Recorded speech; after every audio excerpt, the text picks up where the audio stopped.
नमस्कार, times of Swaraj में आप सबों का स्वागत है। मैं हूं संतोष सिंह और आज हम टाइम्स ऑफ स्वराज में चर्चा कर रहे हैं बिहार में 3 नंबर की पार्टी, मतलब संख्या बल की बात करें तो तीसरे नंबर की पार्टी। जनाधार की बात करें तो आज 2005, 2010 और आज 2020 के चुनाव की सिर्फ तुलना कर ले तो वोटिंग परसेंटेज लगातार कम हो रहा है उस पार्टी की। अकेले 2014 में चुनाव लड़े लोकसभा का, 2 सीट पर रह गए। बड़ी मुश्किल से फिर लालू के साथ आए तो सरकार बनाए, फिर बीजेपी के साथ आए सरकार बनाए। कहने के लिए उनके पास सब कुछ है नहीं। लोग कहते हैं भी हैं कि वो फ्यूज बल्ब हो चुके हैं। तो फिर इतनी बेचैनी क्यों है?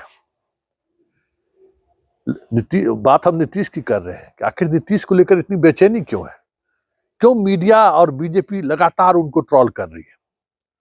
आज ही देखिए, कल तक मीडिया खबर चला रही थी कि ललन सिंह को इसलिए हटा दिया गया कि ललन सिंह मोदी और शाह पर एग्रेसिव होकर बोल रहे थे, इसलिए हटा दिया गया। जदयू को तोड़ रही थे, इसलिए हटा दिया गया। क्या क्या बातें नहीं कही गई कि विजेंद्र यादव के यहाँ बैठ के ललन सिंह पार्टी को तोड़ रहे थे, इसलिए उनको पार्टी से हटा दिया गया और अब जल्द ही वो बीजेपी के साथ जाएंगे। बस खरमास खत्म होने का इंतजार कर रहे हैं नीतीश कुमार। रोजाना कुछ ना कुछ खबर चल रही है।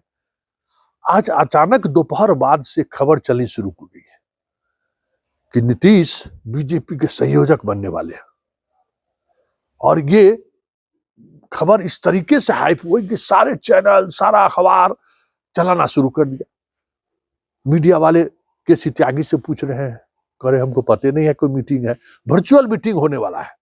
अब बताइए, वर्चुअल मीटिंग होने वाला है, केसी त्यागी को पता नहीं है, संजय झा को पता नहीं है, संजय राउत को पता नहीं है, शरद पवार को नहीं पता है, तो भाई मीडिया वाले को कैसे पता चल गया कि कल जो है सो वर्चुअल मीटिंग है और उस वर्चुअल मीटिंग में अध्यक्ष हो जाएंगे मल्लिकार्जुन खड़गे साहब, संयोजक हो जाएंगे नीतीश कुमार। खूब खबर चल रही है, बिहार में भी दनादन खबर चल रही है और इसी खबर के बीच खबर आ रही है कि अयोध्या जाने के लिए नीतीश जी को निमंत्रण दिया गया और बिहार नहीं, देश के ये पहले मुख्यमंत्री हैं जिसको अयोध्या जाने का निमंत्रण मिला है।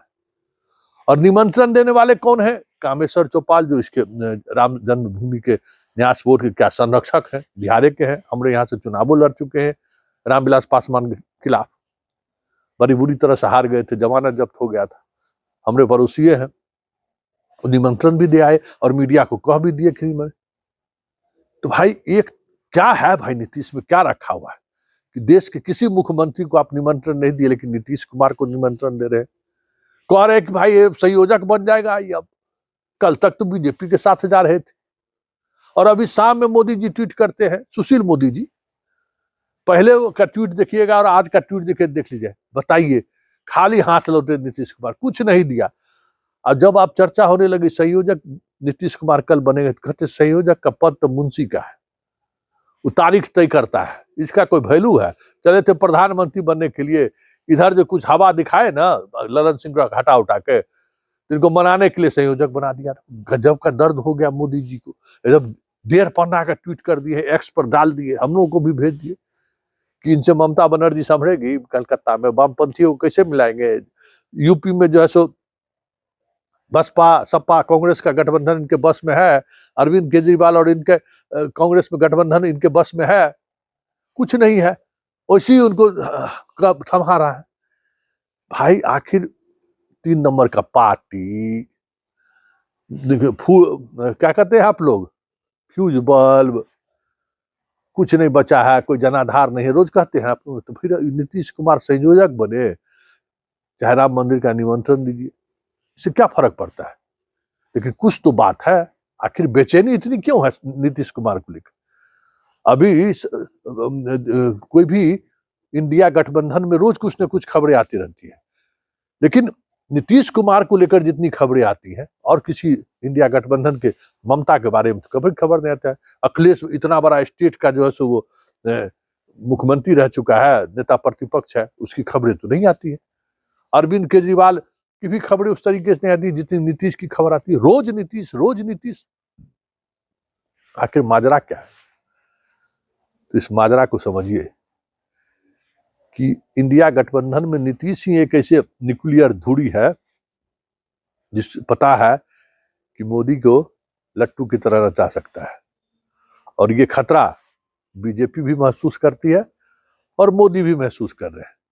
इसलिए नीतीश कुमार को कैसे जनता के नजरों में डिस्क्रेडिट करे या नीतीश को लेकर इस तरीके का आभा मंडल बनाकर रखे मीडिया के सहारे, जो महागठबंधन का वोटर है ना, वो अविश्वास में आ जाए, किसी विश्वास ही नहीं कर पाए। अब बताइए, राम जन्मभूमि का, राम मंदिर के निर्माण का निमंत्रण जिस दिन होगा उनका 22 तारीख को, देश के किसी मुख्यमंत्री को नहीं दिया निमंत्रण, इनको नीतीश जी को दे दिया। मतलब सामने वाले को भ्रम बनाए रखना है, देखिए इसको निमंत्रण मिल गया, मतलब कुछ बात है। त्यागी ऐसा नेता ये है जो पहले बयान दे दिए थे कि आए निमंत्रण मिलेगा तो जाएगा क्यों नहीं। तो ये सब चीजें हैं। मतलब आज के तारीख में भी भले ही बीजेपी मीडिया के सहारे नीतीश के पूरे चेहरे को या पूरे प्रभा मंडल को छोटे करने की कोशिश में लगा हुआ है, महिलाओं पर हाथ दे देना, कुछ और बात जो विधानसभा का उसके सहारे ट्वीट करना कि भाई मानसिक तौर पर नीतीश पहले जैसे नहीं है, फिर भी नीतीश निशाने पर है। इसकी वजह यही है कि आज भी नीतीश में वो ताकत मौजूद है जिस ताकत से शाह और मोदी डरते हैं। और बीजेपी संघ तो बिहार में अभी तक 1925 से ले लीजिए 2000 तक, मतलब 100 साल पूरा होने वाला है। बिहार ही एक ऐसा प्रदेश है जहां संघ और बीजेपी की अभी तक नहीं चली है। वजह कभी लालू तो आज नीतीश। इस बात को मोदी, संघ और बीजेपी तीनों समझती है। इसलिए देश के कोई नेता इनके टारगेट पर हो या ना हो, नीतीश इसलिए टारगेट पर है कि नीतीश अगर मजबूती के साथ इनके सामने खड़े हो गए, वैचारिकता के आधार पर खड़े हो गए, तो आज तक न इन पर कोई भ्रष्टाचार का आरोप है, न परिवारवाद का आरोप है, जो मुख्य मुद्दा इंडिया गठबंधन को लेकर अक्सर मोदी बोलते रहते हैं, तो वो सारा कोई आरोप ही नहीं है। न परिवार है, न पैसा है, तो फिर नीतीश को लेकर क्या आप हमला करेंगे? जब सामने नीतीश खड़े होंगे तो आप बोलेंगे क्यों? इसलिए नीतीश को लेकर बीजेपी असहज है और इस असहजता का प्रतिफल है सुशील मोदी का बयान, बीजेपी में अलग अलग नैरेटिव सेट करना।